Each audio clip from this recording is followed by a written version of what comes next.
7 government document, 7 government document के बिना आपकी प्रिपरेशन पूरी नहीं होगी। चेयर लगाओ। कौन कौन से डॉक्यूमेंट हैं, चलो लिख लो। कुछ गवर्नमेंट डॉक्यूमेंट ऐसे हैं जिनके बिना आपका वो चारों ऑप्शन आपके होंगे ही नहीं, पूरे ही नहीं होंगे। वो कौन कौन से गवर्नमेंट डॉक्यूमेंट है, जरा इसको देखो। नंबर 1 सबसे इंपॉर्टेंट, योजना। हिंदी और इंग्लिश दोनों में आती है। गवर्नमेंट पब्लिकेशन डिपार्टमेंट का ये पब्लिकेशन है, बैठो बेटा, पब्लिकेशन डिवीजन का है। ये बहुत इंपॉर्टेंट है, ये देखो सामने है। क्या नाम है इसका, योजना। What is you mean by योजना, क्या है इस मैगजीन के बारे में, क्या लिखा है? A development monthly. क्या लिखा है इसके बारे में? A development monthly. Why it is important, बहुत जरूरी, खास तौर पे कहां कहां इसका यूज है। योजना का यूज इकोनॉमिक्स, डायरेक्टली लिख लो, डायरेक्ट क्वेश्चन आते हैं। Geography, society paper 1, polity paper 2, ethics paper 4। क्योंकि इसमें लास्ट में एक केस स्टडी देते हैं, वो केस स्टडी बहुत इंपॉर्टेंट होती है एथिक्स पेपर के लिए, ठीक है। तो इतने सब्जेक्ट, ये पेपर 3, पेपर 1, पेपर 1, पेपर 2 और पेपर 4, राइट। बहुत इंपॉर्टेंट होता है ये सेगमेंट हमारे लिए, क्लियर है। और योजना के जो आर्टिकल्स होते हैं, मोस्टली जो फ्रंट आर्टिकल, पहला आर्टिकल होता है, सारी नहीं पढ़ी जाती है। इसीलिए आप सभी लोग योजना मंगाना शुरू कर दो, मैं टिक लगा दूंगा। योजना केवल 30% आपके काम की होती है, 70% आपके काम की नहीं होती है। अब इसमें प्री और मेंस दोनों के अलग अलग टॉपिक होते हैं। इसमें कुछ टॉपिक स्पेशली प्री के लिए होते हैं, डायरेक्ट क्वेश्चन आते हैं। दूसरा एक मेंस के लिए होता है। जो पहला आर्टिकल होता है वो या तो उस डिपार्टमेंट का मिनिस्टर लिखता है, और या तो उस पर्टिकुलर कोई बहुत बड़ा जो रिसर्चर होता है उस पर लिखता है। इससे आपको सबसे बड़ा क्या फायदा मिलता है, आपको आंसर राइटिंग का डायरेक्ट कंटेंट मिल जाता है। आंसर राइटिंग का डायरेक्ट कंटेंट मिल जाता है, राइट। ये बहुत ही ज्यादा आपके लिए इंपॉर्टेंट होता है। आंसर राइटिंग का डायरेक्ट कंटेंट दिख रहा है कि नहीं दिख रहा है, कोई दिक्कत तो नहीं। तो ये योजना का सबसे इंपॉर्टेंट, हिंदी इंग्लिश दोनों में आती है। एटलीस्ट आपको 1 घंटा अपने डेली टाइम में, चाहे तो आप यहीं बैठिए, यहां हमकी क्लास लगा दी जाएगी, ठीक है, ये हो जाएगा। 1 घंटा इस रीडिंग को गवर्नमेंट डॉक्यूमेंट के लिए आप यहीं बैठ जाइए, मैं मेंटर दे दूंगा। आपके साथ क्या होता है, खाना खा लिया, अब आपको आती नींद, आप भाग जाते हैं हॉस्टल। जबकि गुरुकुल में बोला है रुको यार, यहां पे इतने रूम बना रखे हैं, लाइब्रेरी बना रखी है। इसीलिए नए बच्चों से कह रहा हूं, पुराने कुछ बच्चों के साथ तो बिल्कुल संपर्क मत करना, मुंह पे कह रहा हूं, क्योंकि उन्होंने मेरी वैल्यूज को नष्ट करने का काम किया। सामने बैठे मेरे, उन्होंने मेरी वैल्यूज को नष्ट करने का काम किया। गुरुकुल दूसरे कोचिंग संस्थानों से अलग है। ये कोचिंग नहीं है कि आप आए और पढ़ाई के नाम पे 1-2 महीना मस्ती की, फिर उसके बाद आप घूम रहे हैं, कहीं और जाके रह रहे हैं। आपको वो सारे कुकर में बताना नहीं चाहता। अभी गया था 3-4 दिन पहले, सब देख कर आया हूं, तो वो नहीं चाहता। यहां पर है वैल्यू की पूरा 1 साल झोंक दो और 2 साल के टाइम को 1 साल में कन्वर्ट कर दो। गुरुकुल 2 चीजें से बहुत बड़ा फायदेमंद है। एक, पहली बात, मैंने कल एक पेपर आपको बनाने के लिए बोला था जिसपे साइन होने हैं, तो वो आज हो जाने चाहिए। फोटो लगाने की जगह पूरा डिक्लेरेशन होना चाहिए। मेरी क्लास में वही बैठेगा जो इस क्लास के नियम को पालन करेगा। बाकी सारे क्लास कर रहे हैं, मेरी क्लास में सिर्फ वही लोग बैठेंगे जो मेरे स्टूडेंट होंगे, ठीक है। ये करा लीजिए। और यहाँ चेयर्स कुछ और भिजवाइए, जो नए बच्चे वो थोड़ा सा अलग बैठे हैं, जो उनसे बात करूँ मैं, उनका टेम्परामेंट जानना जरूरी है। तो ये बड़ा इंपॉर्टेंट है, क्योंकि आप, मैंने आपको बताया ना 3 साल में सिलेक्शन होता है। यूपीएससी की एवरेज एज जाके चेक कर लो, 26 साल है एवरेज एज, 26 साल, यानी टोटल मिला के 27, 28, 29 में सिलेक्शन होता है। एवरेज अटेम्प्ट ही 3 है इसका। तीसरे अटेम्प्ट से कम में एवरेज सिलेक्शन नहीं होता। कारण उसका बहुत सिंपल है, पहले साल आप सिलेबस खेलते हो, मस्ती करते हो, सोचते हो यार चलो करके देखते हैं। दूसरे साल आप प्रीलिम्स के लिए तैयार करते हो, तीसरे साल मेंस के लिए। तो मैंने कहा 90% लोगों का बैक पैक हो जाता है दूसरे अटेम्प्ट के बाद। दूसरे अटेम्प्ट के बाद उनको समाज मौका नहीं देता है, आपका बैक पैक हो जाता है, आप नौकरी करते हो, घर चले जाते हो। बहुत कम ही स्टूडेंट तीसरे अटेम्प्ट तक टिक पाते हैं। गुरुकुल बेसिकली अगर पूरे स्ट्रक्चर को ध्यान से देखोगे तो सबसे पहले हम आपकी बॉडी और माइंड पर काम कर रहे हैं कि आप पहले इतना प्रेशर लेने लायक बनो, तो फिर उसके बाद हम आपको एक शेड्यूल में डाल रहे हैं कि आपकी बॉडी को आदत हो जाए इतनी देर पढ़ने की। फिर तीसरी चीज हम कर रहे हैं, अगर पूरा करिकुलम ध्यान से देखोगे तो हम सिलेबस को उतना ही वेटेज दे रहे हैं जितना होना चाहिए। आपको यह लग रहा है कि जैसे आपके यूनिवर्सिटी एग्जाम में सिलेबस इज एवरीथिंग, यहां नहीं होता है। वो आपको चौथे पांचवें अटेम्प्ट में समझ में आ जाएगा, लेकिन तब तक समझ में आएगा तो आप नहीं समझ पाओगे, अपनी आने वाली पीढ़ी को समझाओगे कि बेटा देख हमसे गलती हो गई तो तुम जरूर आईएएस बनना, या घर के जो है और बड़े बच्चों को सिखाओगे। तो उनको सिखाने के लिए पढ़ाई कर रहे हो, उनको लेक्चर देने के लिए नहीं ना, अपने लिए कर रहे हो तो अपने लिए करो। हम इसीलिए कोशिश कर रहे हैं कि जो गैर परंपरागत चीजें हैं वो आप करें। तो सुबह मैंने मेडिटेशन में एक बात सिखाई थी, कई लोग नहीं आते क्लास में, उस शक्लों पे लिखा हुआ, मुझसे आप नहीं छुपा सकते हो। और उसमें एक आपसे बात की थी, अगर आप परिवर्तन को स्वीकार नहीं करोगे तो कभी आपके अंदर चेंज आएगा। परिवर्तन को परिवर्तित करने के लिए परिवर्तन को स्वीकारना पड़ता है कि this change is for me. If you not accept this change, कभी भी तुम्हारे जीवन में कोई चेंज नहीं होगा। ब्रह्मा यानी सृष्टि के क्रिएटर भी तुम्हारे बगल में आके बैठ जाएं तो भी हाथ जोड़ चले जाएंगे, बोले मैं शिव को भेजता हूं, डिस्ट्रक्शन की जरूरत है। ब्रह्मा उठ के चले जाएंगे और शिव जी को भेज देंगे कि भाई अब आपका मैटर है, आप संभालो, हमारे बस का ना है। यही काम होगा और यही चीज आप करते हैं। आपसे जो गलती होती है, जब हम कोई भी परिवर्तन आपसे कहते हैं तो आप परिवर्तन के विरोधी, हम एक्चुअली परिवर्तन के विरोधी होते हैं। ये हमारा ह्यूमन नेचर इंट्रिंसिक है। अगर हम स्वीकार कर लें परिवर्तन तो मानव जीवन इतनी यातना का हो ही नहीं। ये संसार में जितने भी पुराण लिखे गए हैं, भगवत गीता लिखी गई है, अर्जुन बैठा महान धनुर्धर, गुरु द्रोण का सबसे प्रिय शिष्य, गांडीवधारी, और कुरुक्षेत्र के मैदान में गांडीव रख देता है। लड़ाई उसकी कहां थी? बाहर तो संसार में उसको अभय वर प्राप्त था ना, शिव का गांडीव धारण करने वाला व्यक्ति, उससे कौन लड़ सकता है? लेकिन कुरुक्षेत्र के बीच मैदान में अपना गांडीव रख देता है, और योद्धा जब गांडीव रख देता है तो फिर कुछ नहीं बचता है। लड़ाई उसकी क्या है? भगवत गीता है क्या? भगवत गीता वास्तव में एक व्यक्ति की अंतर कलह की लड़ाई है कि वो अपने अंदर के विचारों से कैसे लड़ता है। और कृष्ण कौन है? कृष्ण बेसिकली वो परिवर्तन के एजेंट है। वो कहते हैं कि परिवर्तन करो। कितने, आप पूरी भगवत गीता सुना होगा ना, भगवत गीता के बारे में कभी जाना होगा। क्या है भगवत गीता? कृष्ण, आखिर अर्जुन कौन है? अर्जुन एक प्रश्न पूछने वाले व्यक्ति हैं जो परिवर्तन के विरोधी हैं। कौन है? गांडीव रख देते हैं कि मैं कैसे मारूं उस तात को जिसकी गोद में मैं खेला, उस भाई को, संसार मुझे क्या कहेगा। तो यही तो प्रश्न करते हैं। और कृष्ण क्या करते हैं? उन प्रश्नों का समाधान करते जाते हैं। अंत तो गत्वा, आप प्रश्नों की पूरी विधा देखिए। जब कर्म योग सिखा देते हैं, भक्ति योग, ज्ञान योग, तब भी पूछ लेते इसमें श्रेष्ठ कौन है, जल्दी बताओ। अंत में प्रभु को अपना विराट रूप दिखाना पड़ता है। बोल देख, तू सुन ही नहीं रहा है, सुन ही नहीं रहा है, और देख ये जो तेरे भाई सामने खड़े मर चुके। यही तो होता है। नैनम छिन्दन्ति शस्त्राणि नैनम दहति पावका न चैनम क्लेदन्ति आपो न शोष्यति मारुता। कि देख ये सब कुछ मेरे ब्रह्मांड मेरे में ही समाया हुआ है, मेरे से ही निकला हुआ है। अंत में विराट स्वरूप दिखाना पड़ता है।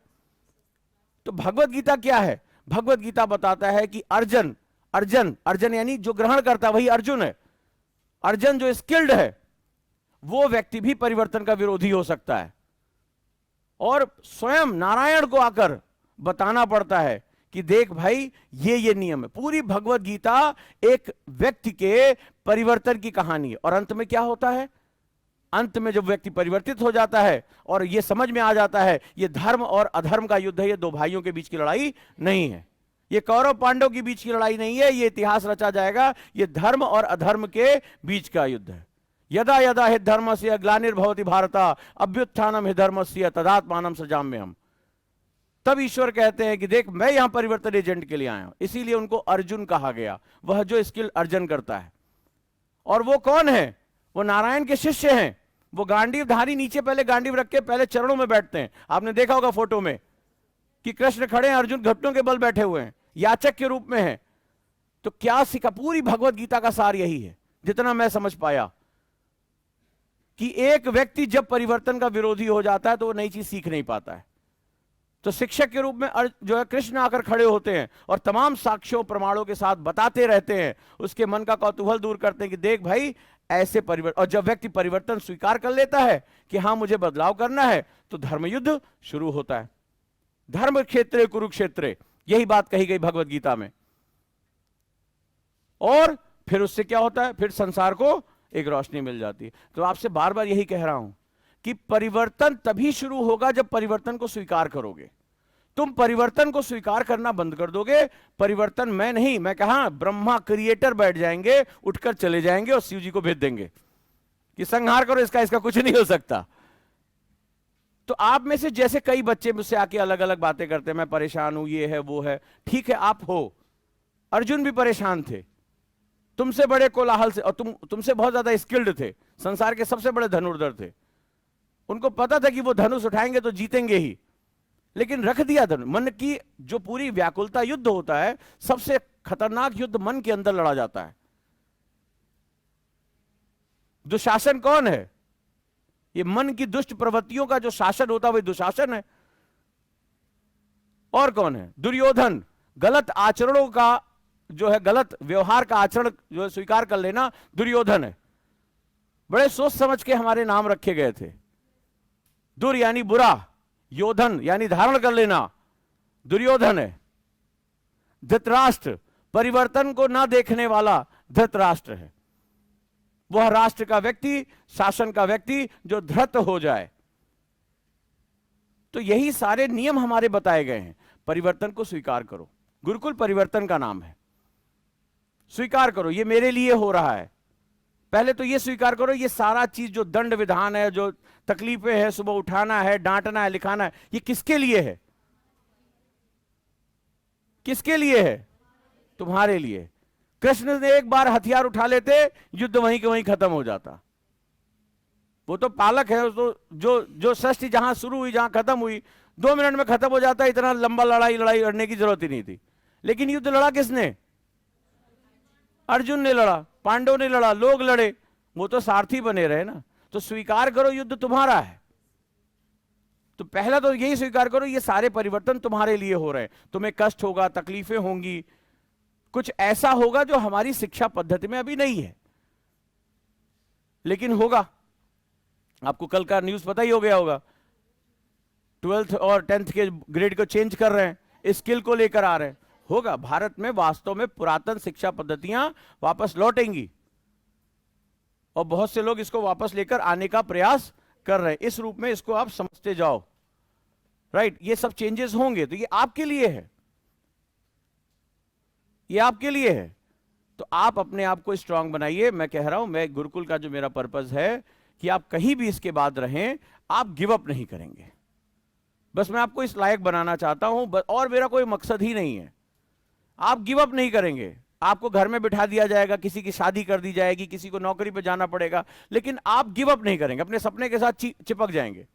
आईएएस की तैयारी आप नहीं करना चाहते हैं, आप इसको जीना शुरू कर दोगे। मैं बस यही सिखाना चाहता हूं, यही तुम्हारा जीवन है। इसके बाद घर भी जाओगे तो ऐसे सुबह उठोगे, मेडिटेशन करोगे, योग करोगे, पढ़ने बैठ जाओगे, भीड़ में भी बैठे होगे, जितना एकाग्र होकर बैठे होगे। नौकरी पे चले गए, 4 लोग हैं आसपास, बातें कर रहे हैं, हंसी मजाक कर रहे हैं पिक्चर के बारे में, तुम वहां बिल्कुल ध्यानस्थ होकर कैंटीन में भी बैठ कर रिवीजन करोगे। बस मैं इतना ही चाहता हूं और कुछ नहीं चाहता हूं। मैं जानता हूं कि अगर इस मार्ग पर तुम चले और हटे नहीं तो ये सन्मार्ग है और ये सिलेक्शन की तरफ ही लेकर जाएगा। किसी को ऊर्जा ज्यादा लगानी पड़ती, किसी को कम लगानी पड़ती। इसके पीछे आपके अतीत के कारण जिम्मेदार हो सकते हैं। आप कहां से आए हो, किन चीजों के साथ आए हो, मन में क्या चल रहा है। लेकिन मेरा एक ही पर्पस है, कोई भी इस पथ से ना हटे, और कोई मेरा वो नहीं है। जो इस बार सेलेक्ट हो जाएगा सेलेक्ट हो जाएगा, जो इस बार नहीं होगा अगली बार हो जाएगा।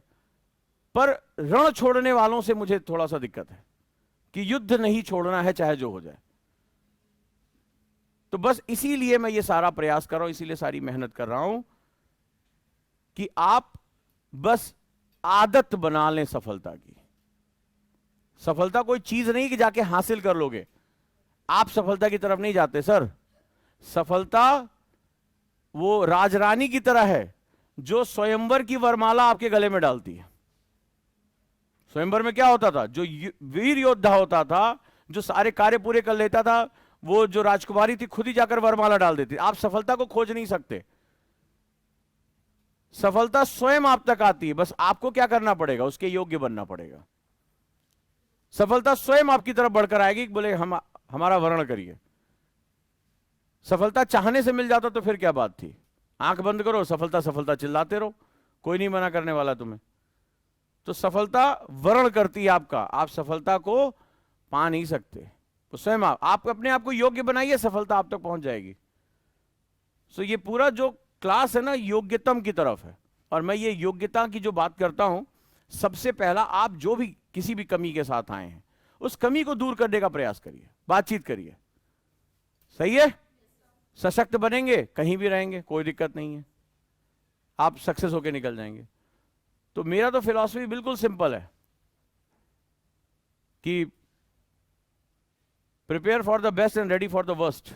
आपके जीवन में सबसे बुरा भी कुछ हो जाए तो भी आप हार नहीं मानेंगे, आप इस योग्य रहेंगे कि आपको कठिन से कठिन भी जीवन जीना पड़े, नौकरी करनी पड़े, किसी का घर संभालना पड़े, फिर भी आप आईएएस का सपना नहीं छोड़ेंगे, और जब मौका मिलेगा चमक के बाहर आ जाएंगे। बस इसी के लिए सारा प्रयास कर रहा हूं, उसको समझिए। ये हॉलिस्टिक प्रोग्राम है, उसको स्वीकार करिए, परिवर्तन को स्वीकार करिए। ठीक है, कुरुक्षेत्र पे आ जाते हैं, दूसरा डॉक्यूमेंट। हिंदी इंग्लिश दोनों में आती है। कुरुक्षेत्र के ऊपर एक हेडिंग लिखी होती है, बहुत ध्यान से इसको समझिएगा, और वो होती है ग्रामीण विकास को समर्पित पत्रिका। ग्रामीण विकास यानी रूरल डेवलपमेंट। तो ये जीएस पेपर 1 सबसे ज्यादा ये डायरेक्ट क्वेश्चन आते हैं। जीएस पेपर 3 में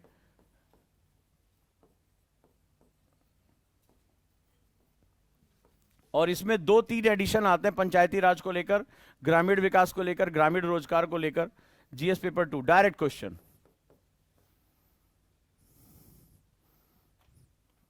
ये दूसरी मैगजीन हो गई। तीसरी हो गई साइंस रिपोर्टर।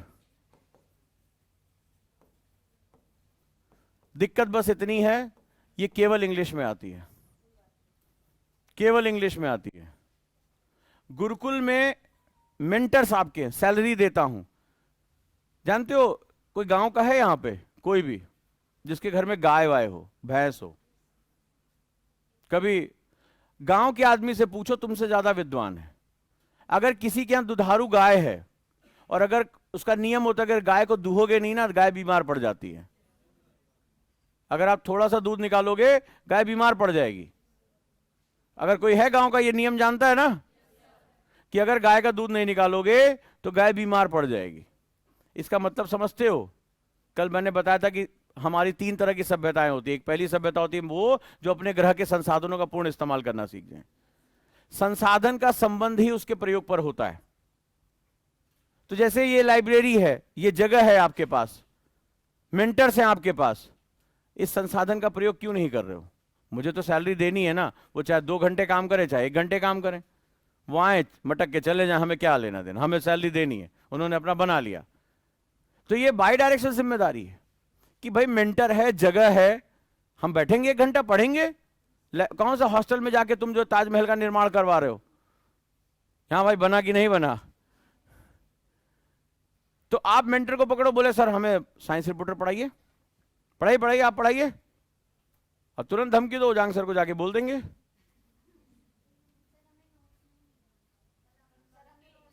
मिलेंगे, अभी सब मिलेगा। वहां पीछे बैठे हुए हैं, 15 दिन हो गया मुझे नोट्स दिए हुए। कोई बात नहीं, समस्याओं का मैं समाधान जल्दी निकाल रहा हूं। ये भी बार बार बात तो जैसे तुम्हें पद्धति में वैसे ये भी है, एक बार में सुन के कहां समझ में आती है।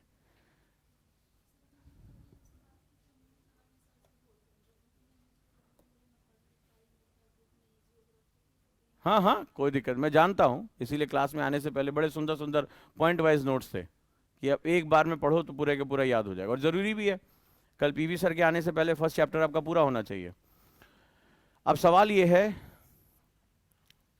आप कोऑर्डिनेशन कर रही हैं, बच्चों को अभी भी नोट्स नहीं मिले, 5 दिन हो गया, 5 दिन से तो मुझे बोले हुए हो गया, क्या इसका स्टेटस है? कल भी इस क्लास में बोला था, एचआर को भेजो। आज जाना नहीं, इधर ना कर। तो आप भी संसाधनों का प्रयोग करना सीखो। गाय है तो उसको दुहो, अब भाग जाते हो, लाइब्रेरी बनाई, कोई रुकता ही नहीं था, 3-3 4-4 मिनटर्स, ऐसे नहीं होता है, दबाओ। हम लोकतंत्र में, लोकतंत्र में भीड़ बहुत जरूरी होती है। हाँ भाई, कोई नेता आता है सबसे पहले अपने यहाँ पूछता है कि भाई कितनी भीड़ जुटाए हो, तो भीड़ बहुत जरूरी होती है। हमें भी उत्साह मिलता है जब हम भी आते हैं, देखते हैं कि 4 लोग बैठे हुए हैं, पूरा पीछे तक पंखा और लाइट जल रही, तो हमें लगता है संसाधनों की बर्बादी है। तो आप लोग बैठे, आप मिंटर को पकड़े कि सर हमें, आप महीने में एक आती है, आप मुझे पढ़ाइए, 30 रुपए की मैगजीन है, साइंस एंड टेक के मैक्सिमम क्वेश्चन डायरेक्टली यहां से दें, डायरेक्टली। बच्चों को नोट्स नहीं मिले हैं, कल भी मैंने बोला, कल भी बोला, 5 दिन मुझे हो गए हैं, और यहां बच्चों को ये, और ऑनलाइन के बच्चों को भी चले जाने चाहिए वो, ठीक है। ये बहुत समस्या जो है वो होती चली जा रही है।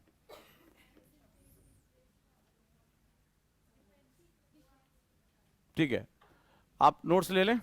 Science reporter, science and tech के मैक्सिमम क्वेश्चन, लेकिन सिर्फ साइंस एंड टेक नहीं, इसमें कुछ एक आर्टिकल आते हैं एनवायरमेंट एंड इकोलॉजी को लेकर। डायरेक्ट क्वेश्चन प्रीलिम्स में यहां से आपको मिले, डायरेक्ट, मतलब ये सोर्स ऐसे हैं जहां से आपको क्वेश्चन मिलने ही मिलने हैं, ठीक है। Science and tech, science reporter का ये लेटेस्ट वर्जन, बहुत अच्छे अच्छे आर्टिकल्स आते हैं। जो जूनो ऊनो वाला क्वेश्चन पूछा था ना, डायरेक्टली पहला ही आर्टिकल यही था, और 2 महीने पहले प्रीलिम्स आया था, सीधे उठा के क्वेश्चन बना दिया, सीधे क्वेश्चन मिलते हैं। तो ये 7 सोर्स तो आपके ऐसे हैं जहां से आपको, पेज नंबर मैं आपको बता देता हूं, यही कुरुक्षेत्र का लास्ट ईयर का जो इंटीग्रेटेड फार्मिंग का क्वेश्चन आया था, उसका तीसरा आर्टिकल पेज नंबर 20, डायरेक्टली ऐसे पैराग्राफ उठाया और सामने रख दिया। क्योंकि ये गवर्नमेंट के पब्लिकेशन है, इससे ऑथेंटिक आपको सामान नहीं मिलेगा। सरकार 1000 रुपए में आईएएस बना रही है, मैं हमसे बोलता हूं बनना चाहते हो कि नहीं, टोटल कॉस्ट 1000 रुपए के ऊपर नहीं है।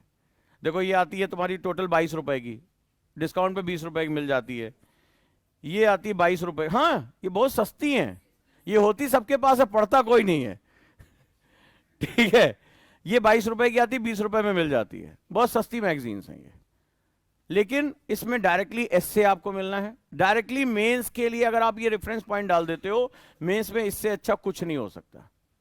क्योंकि आप जैसे मान लो यही आर्टिफिशियल इंटेलिजेंस पे इस महीने की आई है, अब जरा ध्यान से इसका पहला आर्टिकल पढ़ो।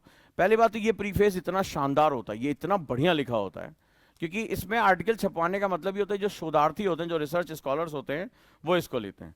अब पहला आर्टिकल देखो किसका है, एआई पर आर्टिकल आया है, मैं नाम ले रहा हूं, मुझे बताना कौन है। राजीव चंद्रशेखर, आज के अखबार में फोटो छपी है बहुत बड़ी बड़ी, राजीव चंद्रशेखर का आर्टिकल है ये। अब बहुत लोग टुकुर टुकुर देख रहे हैं, राजीव चंद्रशेखर कौन है? आज का अखबार खोलो, एक दाढ़ी मूछ वाले स्मार्ट आदमी की फोटो छपी है।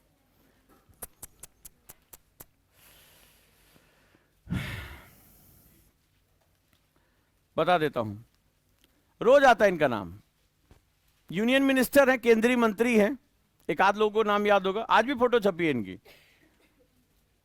The author is union minister of state for skill development and entrepreneurship, electronics and information technology. लगातार इनका नाम आ रहा है, ये लगातार भारत की आईटी टेक्नोलॉजी, एआई टेक्नोलॉजी, इस पर ये इनका एक आध फोटो हर दूसरे दिन छप रहा है। अगला व्यक्ति जल शक्ति मिशन जो मंत्रालय है, इनके पास इस समय 2-3 पोर्टफोलियो हैं, बहुत बहुत पढ़े लिखे व्यक्ति हैं ये, ठीक है, बहुत ज्यादा नॉलेजेबल मिनिस्टर माने जाते हैं ये सब, और आई थिंक ये आईआईटी से हैं।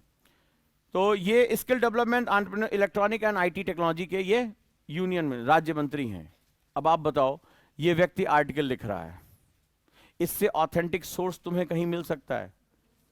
पूरे कितने सीनियर, ये और इसके साथ साथ ढेर सारे, इन्होंने क्या बोला होगा, मेरे नाम से आर्टिकल जाएगा, कुछ इन्होंने अपने इनपुट दिए। कितने सीनियर आईएएस ऑफिसर जो इनके सेक्रेटरी होंगे, उन्होंने अपने इनपुट्स दिए होंगे, साइंटिस्ट ने इनपुट दिए होंगे, तब एक आर्टिकल तैयार हुआ होगा।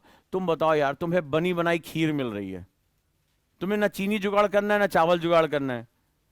अगला व्यक्ति आर्टिकल लिख रहा है, तुम्हें यही कोट कर देना हो गया, तुम्हारे आंसर में जो सारा माल मसाला है इसके अंदर दिया हुआ है। So this is the best information, ये बहुत ही बेस्ट इंफॉर्मेशन है तुम्हारे लिए। AI in Indian governance and public services. अब अभिषेक सिंह, अगला आर्टिकल, एडिशनल सेक्रेटरी हैं, senior IAS officer, bureaucrat, right. अब आप ये देखिए इन लोगों के आर्टिकल्स आपको कितनी ज्यादा हेल्प करने वाले हैं। देवजानी घोष नैस्कॉम के जो हैं ऑथर हैं, जो ये पूरे देश में ये सारा इंडस्ट्रियल बिजनेस देखती है। अब एआई, तुम्हें लग रहा है कि एआई से क्वेश्चन नहीं आएगा जब प्रधानमंत्री खुद बोल चुके हैं इस पे? ऑब्वियस ही बात है। और इसमें क्या होता है, योजना अलग अलग डायमेंशन कवर करती है। सो ये तुम्हारा फिक्स क्वेश्चन है। एक योजना में कम से कम 2 से 3 मेंस के क्वेश्चन मिल जाते हैं आराम से। तो आपको ये अपने एकेडमिक्स में रखना ही रखना है।